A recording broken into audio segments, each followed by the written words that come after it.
Sehingga Sayyidina Abu Bakar pun pulang. Ketika Sayyidina Abu Bakar pulang, Sayyidina Abu Bakar cari, mana ini Suwaibit? Kita semua sudah lapar. Kata Nuaiman dengan mudahnya dia mengatakan, sudah saya jual wahai Abu Bakar. Diriwayatkan oleh Imam Ahmad bin Hanbal dalam musnadnya bahwa ada seorang laki-laki yang bernama Nuaiman. Ini Nuaiman di kehidupan Rasulullah SAW ada orang yang seperti itu gitu. Orang yang sering minum minuman keras. Rasulullah SAW marah, murka. Rasulullah kalau yang berhubungan dengan Rasulullah tidak marah. Tapi kalau sudah berhubungan dengan agama, Rasulullah SAW adalah orang yang paling marah, orang yang paling istiqamah dalam kebenaran. Maka Rasulullah panggil Nuaiman, apa yang kau lakukan? Dia katakan, aku minum minuman keras ya Rasulullah. Rasulullah cambuk dia. Kemudian dia bertobat kepada Allah. Kemudian ketahuan lagi minum. Kemudian dicambuk lagi oleh Rasulullah SAW. Sehingga sebagian sahabat memukul dia dengan pukulan yang banyak. Sehingga apa yang berlaku? Sebagian sahabat mengatakan, la'natullahi ala Nuaiman. Semoga Allah melaknat Nuaiman. Dia mempermainkan Rasulullah. Dia bilang sudah mau taubat tapi minum lagi. Dia bilang sudah mau taubat tapi minum lagi. Maka Rasulullah SAW mengatakan, la tal'anuh fa innahu yuhibbullaha wa rasulah. Kata Rasulullah, jangan kamu laknat Nuaiman, karena dia itu cinta sama Allah, cinta sama Rasulnya. Dalam riwayat dia dicintai Allah dan dicintai oleh Rasulnya Muhammad sallallahu alaihi wasallam. Ibn Majah menceritakan bahwa Nuaiman ini pernah suatu waktu diajak oleh Sayyidina Abu Bakar pergi ke negeri Syam. Negeri Syam itu di mana? Seperti yang diceritakan tadi, antara daerah Suria, Lebanon, Yordania, kemudian Palestina. Daerah seperti itu. Umumnya orang Quraisy pada masa itu mereka memiliki rihlah berdagang, membeli dagangan ke Syam, kemudian dijual lagi di kota Makkah. Ketika itu Rasulullah SAW didatangi Abu Bakar. Sayyidina Abu Bakar mengatakan kepada Rasulullah, ya Rasulullah, saya mau izin ya Rasulullah. Mau apa? Saya mau ajak dua sahabat kamu ini ikut berdagang ya Rasulullah. Siapa kata Rasul? Nuaiman. Kata Rasulullah SAW, Nuaiman kamu mau ajak? Mau ngapain? Biar seru-seruan aja ya Rasulullah. Kata Rasulullah, ya sudah, saya izinkan kamu bawa Nuaiman. Ketika itu Sayyidina Abu Bakar membawa Nuaiman sama satu sahabat namanya Suwaibit ibn Harmalah. Siapa namanya? Suwaibit ibn Harmalah. Ini sahabat Rasulullah SAW yang memiliki sifat yang berbeda-beda. Kalau Nuaiman ini aneh. Pernah Rasulullah SAW dibawain makanan banyak, dikasih Rasulullah, dikasih sahabat semua. Semuanya sudah makan, tiba-tiba si Nuaiman ini, sahabat Nabi Nuaiman mengatakan kepada Rasulullah, ya Rasulullah, ini yang penjualnya, tolong kau yang bayar ya Rasulullah. Makanan udah habis. Makanan udah habis, Rasulullah SAW bingung, saya yang bayar. Akhirnya Rasulullah katakan kepada sahabat, ayo keluarkan uang, kita patungan, kita bayar. Rasulullah aja dimainin, apalagi kita orang. Sallu ala Nabi Muhammad. Nuaiman diajak Sayyidina Abu Bakar. Kata Rasulullah SAW, benar kamu mau ajak Nuaiman? Iya ya Rasulullah. Diajaklah akhirnya. Diceritakan dalam riwayat Ibn Majah. Diceritakan juga dalam Siyar A'lam An-Nubala. Diceritakan juga dalam Musnadnya Imam Ahmad bin Hanbal. Dalam riwayat Imam Ahmad bin Hanbal. Maka diceritakan Nuaiman diajak oleh Sayyidina Abu Bakar. Sesampainya di negeri Syam, semua dibagi tugas. Fulan bin Fulan kerjaannya ini, Fulan bin Fulan kerjaannya ini. Semua memiliki kerjaan. Nuaiman tanya, wahai Abu Bakar, kerjaannya saya apa wahai Abu Bakar? Kata Sayyidina Abu Bakar, kamu mau ngapain terserah kamu wahai Nuaiman. Yang penting kamu ikut saya kan. Kemudian satu di antara mereka namanya Suwaibit ibn Harmalah. Ditanya oleh Sayyidina Abu Bakar, wahai Suwaibit, kamu mau kerjaan apa? Kata Suwaibit, terserah kamu wahai Abu Bakar. Kata Sayyidina Abu Bakar, kamu menjaga makanan, karena saya tahu kamu ini adalah orang yang senantiasa menjaga amanah. Suwaibit ini kalau disuruh maju dia maju, disuruh mundur dia mundur, disuruh ke kanan dia ke kanan, disuruh ke kiri dia ke kiri. Orang yang ikut aja. Kalau Nuaiman beda, disuruh maju dia ke belakang, kasih sen kanan ke kiri belok. Nuaiman itu orang yang berbeda. Maka Suwaibit mendapatkan tugas, semua mendapatkan tugas kecuali Nuaiman. Sehingga ikhwani, apa yang berlaku, apa yang terjadi? Sayyidina Abu Bakar pergi sibuk dengan kesibukannya, sehingga datanglah waktu siang. Nuaiman sudah lapar. Nuaiman cari makanan. Dia nggak punya uang, diajak Sayyidina Abu Bakar tapi tidak diberikan uang. Sehingga dia cari-cari makanan. Dia tahu Suwaibit yang jaga makanan. Dikatakan, wahai Suwaibit, saya mau makan, berikan kepada saya satu roti saja. Yang terpenting apa? Saya makan sekarang, saya sudah lapar. Kata Suwaibit, ya Allah Nuaiman, kita tunggu Abu Bakar saja sehingga dia datang, karena ini amanat. Amanat dari Abu Bakar, saya tidak boleh berikan kepada siapapun kecuali atas izin Abu Bakar. Kata Nuaiman, kasih saya makanan, kalau tidak saya bikin masalah sama kamu. Merah wajahnya Suhaibit karena dia tahu jangankan saya, Rasulullah aja dimainin. Bingung, apa yang harus saya lakukan? Akhirnya Nuaiman bilang, gampangannya aja, kata Nuaiman, kamu kasih saya makanan, atau kalau tidak saya bikin masalah sama kamu. Bingung Suhaibit, pikir panjang. Setelah itu dia katakan, ya sudah Nuaiman, saya tetap mau jaga amanah Abu Bakar, karena saya takut ini adalah perintahnya Allah, perintahnya Rasulullah SAW, dan perintah daripada Abu Bakar, sahabatnya Nabi.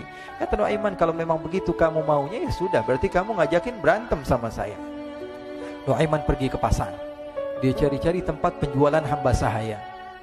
Dia lihat-lihat beberapa hamba sahaya. Ini berapa harganya? Ini katanya 10 qalanis. Ini berapa? Ini harganya hitungan orang zaman dahulu. Kita sih hitung seperti dirham, berapa ratus dirham gitu. 200 dirham. Yang ini berapa? 300 dirham. Yang ini berapa harga hamba sahaya? 300 dirham. Harganya antara 300, 200 sampai 100. Kemudian Nuaiman mengatakan kepada penjual hamba sahaya tersebut, saya punya juga hamba sahaya, tapi saya jual cuma 20 dirham saja, murah. Apa benar ada hamba saya harganya segitu? Iya, karena dia punya aib, ada kekurangan. Apa? Nanti kalau kalian tangkap, dia bakalan teriak, saya ini bukan hamba sahaya tapi orang merdeka. Akhirnya semua orang berkumpul mau beli. Ini Nuaiman sama Nuaiman diajak ke Suhaibit bin Harmalah tadi. Kata Nuaiman, itu ada orang yang berdiri sedang menjaga makanan, itu hamba sahaya saya, tangkap saja. Oh baik. Diberikan uang 20 dirham, dimasukkan oleh Nuaiman ke kantongnya, kemudian Suhaibit ditangkap. Ketika ditangkap, Suhaibit teriak, saya bukan hamba saya orang merdeka. Maka orang-orang tersebut mengatakan, saya sudah tahu kekurangan kamu. Ini memang kekurangan kamu, memang kamu, tapi saya tidak perlu dengan bacot kamu, yang penting kerjanya kamu gitu. Ya kan hamba saya untuk apa? Untuk kerja. Mau dia ngomong apa, mau ngomel terserah, yang penting dia mau kerja. Akhirnya ditangkaplah Suhaibit dan dijual di pasar. Nuaiman punya uang banyak ini. Dia beli makanan, dia beli minuman, dia beli hadiah buat Rasulullah. Dia beli macam-macam di negeri Syam ini. Waktu itu adalah superpower, adidaya Romawi. Pada masa itu semua barang mahal, tapi Nuaiman banyak uangnya. Dia belanja ini, belanja itu, sehingga Sayyidina Abu Bakar pun pulang. Ketika Sayyidina Abu Bakar pulang, Sayyidina Abu Bakar cari, mana ini Suhaibit? Kita semua sudah lapar. Kata Nuaiman dengan mudahnya dia mengatakan, sudah saya jual wahai Abu Bakar. Maka Sayyidina Abu Bakar bertanya, apa yang kau lakukan wahai Nuaiman? Diceritakan oleh Nuaiman dengan jujur. Nuaiman ini orangnya apa adanya, tapi nyusahin. Saya jual. Akhirnya dibawa oleh Nuaiman, Sayyidina Abu Bakar pergi ke mana? Ke pasar. Lalu dibeli lagi oleh Sayyidina Abu Bakar As-Siddiq, Suhaibit yang tadinya orang merdeka menjadi hamba sahaya sebentar, kemudian dibeli lagi oleh Sayyidina Abu Bakar. Pulang ke Madinah, kisah ini diceritakan di hadapan Rasulullah SAW. Maka perawi mengatakan, fadhahikan nabiyyu hatta badat nawajiduhu. Ketika diceritakan kisah Nuaiman tersebut dengan Suhaibit, Rasulullah tertawa sejadi-jadinya sehingga gigi geraham Rasulullah SAW nampak di wajah mata para sahabat. Sehingga perawi lain mengatakan 1 tahun berlalu Rasulullah, setiap ada tamu yang datang pada Rasulullah akan ceritakan kisah Nuaiman menjual Suhaibit tersebut. Jadi ada ikhwani, jangan kalian kira Rasulullah SAW itu hidup di satu masa sahabat-sahabatnya itu seperti ustadz-ustadz yang khusyuk, yang kayak Habib bin Anis ini banyak. Bahkan ikhwani, mungkin di akhir karena masanya sudah habis, pernah suatu waktu Rasulullah SAW didatangi asyraf, delegasi dari beberapa negara yang ingin mengenal apa itu agama Islam. Sehingga mereka datang ke rumah Rasulullah SAW membawa unta, kendaraan yang ketika itu kendaraan yang paling mahal mereka miliki. Itu untanya yang paling mewah. Diikat di depan rumah Rasulullah SAW. Tamunya pun masuk, duduk bersama Rasulullah SAW. Di depan rumah Rasulullah SAW ada beberapa sahabat. Ada Sayyiduna Hamzah. Kalian tahu Sayyidina Hamzah adalah orang yang pemberani. Ada Sayyiduna Umar. Kalian tahu Sayyidina Umar adalah orang yang pemberani. Ada Sayyiduna Ali bin Abi Thalib. Ada Sayyiduna Sa'ad bin Abi Waqqas. 4 sahabat ini lagi nongkrong gitu depan rumahnya Rasulullah SAW, berjaga sebelum Allah Subhanahu wa taala turunkan ayat wallahu ya'simuka minan nas. Ketika mereka sedang asyik duduk, tiba-tiba Nuaiman datang. Ini Nuaiman kalau datang pasti bikin sesuatu yang aneh. Bahkan dikatakan tidaklah Rasulullah SAW dalam keadaan bersedih kecuali Nuaiman datang, Rasulullah akan tersenyum. Jadi sebagian sahabat itu senang kalau sudah Nuaiman datang, pasti Rasulullah bahagia. Tapi ketika itu Nuaiman datang, ingin duduk bareng-bareng Sayyidina Hamzah. Sayyidina Hamzah katakan kepada Nuaiman, bercanda begitu. Nuaiman, kamu lihat unta orang datang dari luar Arab ini. Lihat, kata Nuaiman, ini besar banget, ini badannya besar gitu. Dagingnya pasti banyak. Iya nih, kalau kita sate enak nih ntar malam. Kata Nuaiman. Kata Sayyidina Hamzah, apakah kamu berani? Kata Nuaiman, saya berani aja asal kalian gak bilang sama Rasulullah. Kata Sayyidina Hamzah, benar wahai Nuaiman, benar kan? Akhirnya Sayyidina Hamzah lupa masalah itu, cuma bercanda-bercanda saja. Sayyidina Hamzah lagi asik sama Sayyidina Umar, Sayyidina Ali. Tiba-tiba apa? Ternyata ketika dia melihat unta tersebut sudah pisah antara kepala sama badannya. Nuaiman mengatakan, wahai Hamzah, ini unta saya sudah potong, saya mau pergi sebentar. Kalau Rasulullah cari saya, tolong jangan beritahu di mana saya. Nanti kalau keadaan sudah aman, mari kita nyate bareng-bareng. Ini ada yang seperti itu di zaman Rasulullah SAW. Maka dia pun berlari dan berlari mencari satu tempat supaya Rasulullah SAW dia selamat daripada Rasulullah SAW.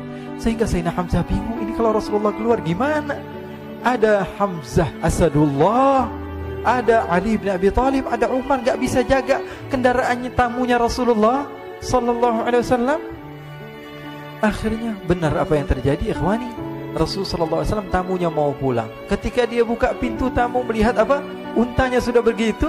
Mereka teriak, "Wa naqata, unta kami wahai Muhammad. Baru mau kenal Islam, unta kami, kendaraan kami sudah dibuang." Rasulullah SAW lihat Sayyidina Hamzah, lihat Sayyidina Ali. Mereka gak bisa ngomong, mereka hanya bilang apa? Nuaiman ya Rasulullah. Rasulullah perintahkan Sayyidina Umar, wahai Umar, sekarang kamu ambil uang, kemudian kamu gantikan, kemudian kamu berikan 2 kali lipat daripada harta unta ini, sehingga apa? Agama Islam tidak didengar dengan sesuatu yang tidak baik di luar sana. Akhirnya diberikan harta, diberikan unta yang baru dan diberikan harta yang lebih untuk orang tersebut, sehingga orang tersebut tidak menjelek-jelekan agama Islam. Kata Rasulullah SAW, dan sekarang waktunya kita balas dendam sama Nuaiman. Nuaiman ternyata berlari tempat yang jauh sampai hampir keluar dari kota Madinah. Dia dapatkan seorang sahabat Nabi yang hadir juga dalam peperangan Badar, namanya Al-Miqdad bin Al-Aswad. Siapa namanya? Al-Miqdad bin Al-Aswad ketika itu sedang menggali sumur. Ketika sedang menggali sumur, Nuaiman datang. Nuaiman katakan kepada Miqdad, wahai Miqdad, wahai sahabat Rasul, kamu orang yang hadir dalam peperangan Badar, kamu adalah orang yang hebat. Dipuji-puji sama Nuaiman. Ada maunya ini.